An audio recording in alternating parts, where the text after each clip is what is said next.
Hi everyone and welcome to this week's Wallsend history story. This week I am covering a brief history of St Peter's Church. I hope you enjoy it.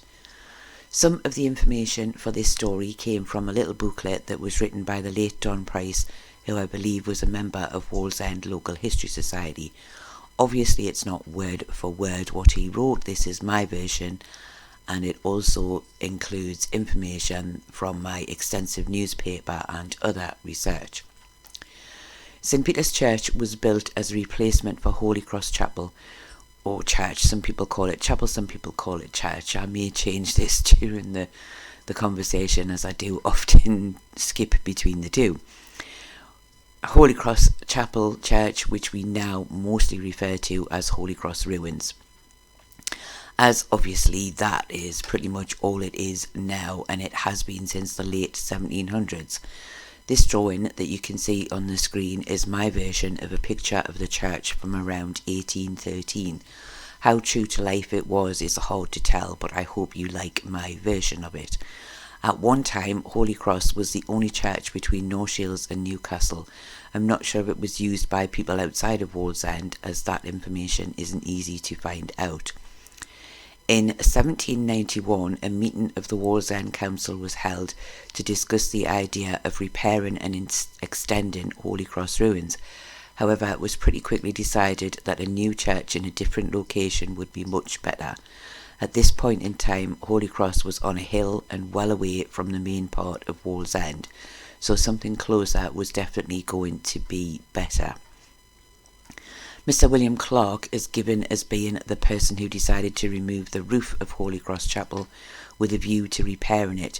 He was the then owner of Wallsend Hall. I believe this was in the late 1790s, but the work was never completed and he left the hall, leaving the church to decay even further.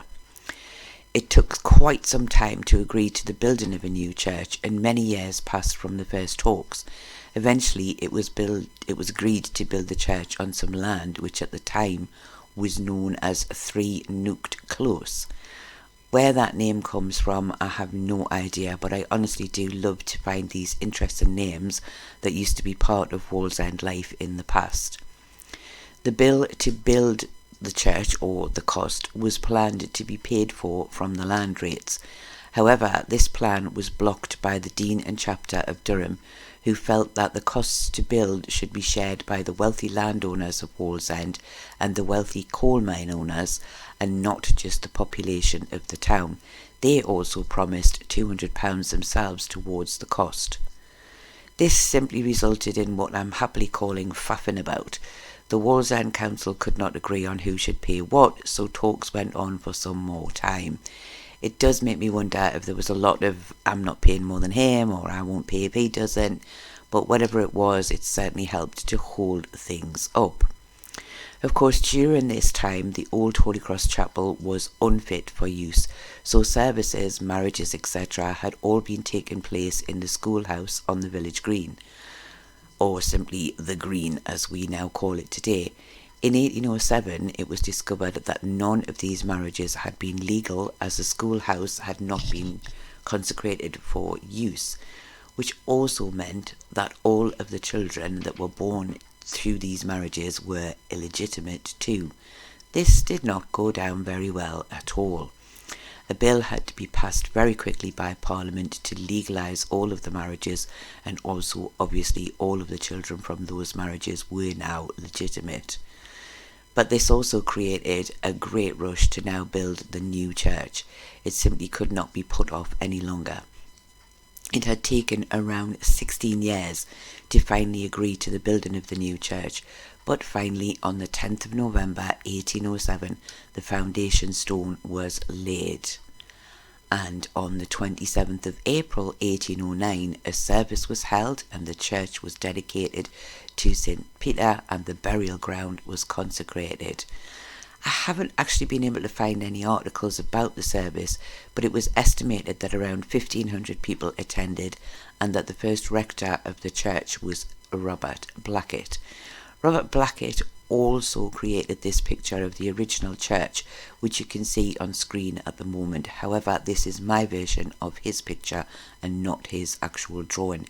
You might also notice that Wallsend is spelt with a space between walls and end, as this is actually how it was originally spelt. That does make sense because obviously in the past people would have been saying Walls End as opposed to how we say it now, Wallsend. The cost to build the church had been around £5,000. The church served the people of Wallsend for quite some years, but as the town was growing rapidly, which is something I often mention, it was considered to be a little bit on the small side. So in the late 1800s, extensive alterations were made to the church. I think it is quite easy to see what was done when comparing the old sketch to how the church looks today, though it's not quite so easy to work out how it was done, where the old meets the new, etc. So I'm thinking that one day I might walk around the church and take a much closer look to see if I can see where the old meets the new. A newspaper article from the time explains that the church had closed some 2 years prior to the works being completed and that it had cost around £4,000.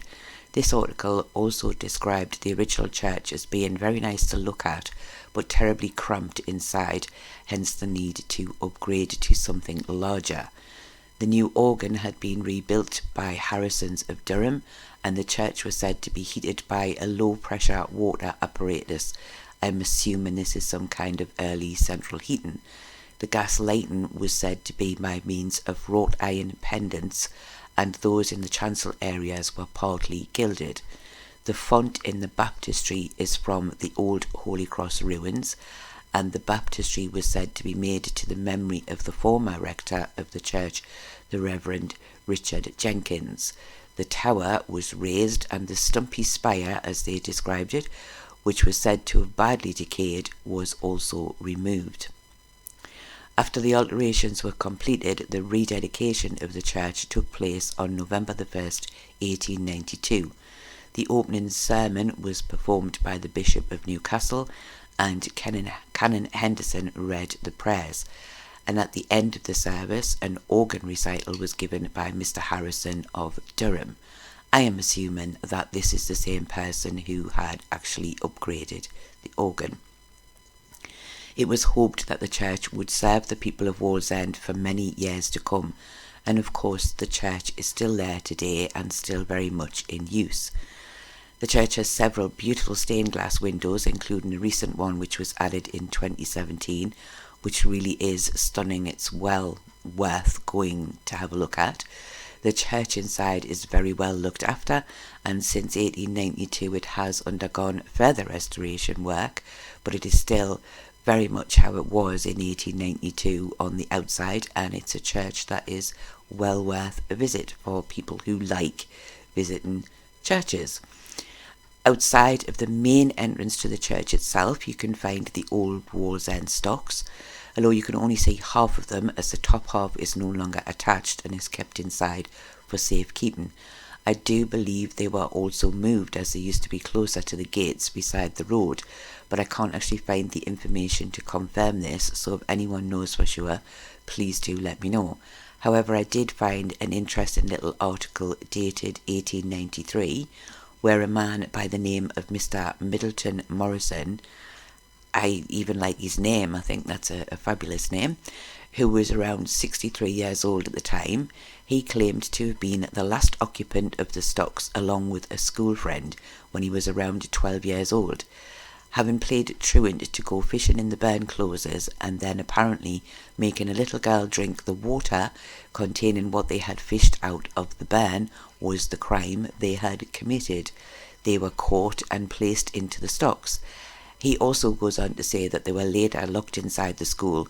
However, Mr. Morrison claims to have climbed out of the window and never went back, having started work soon after the incident.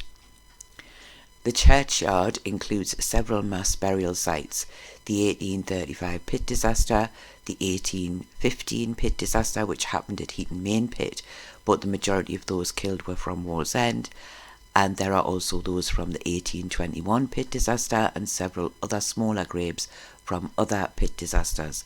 In October of 2021, a plaque in memory of the 1821 pit disaster was unveiled, and it now sits side by side with the plaque in memory of the 1835 disaster.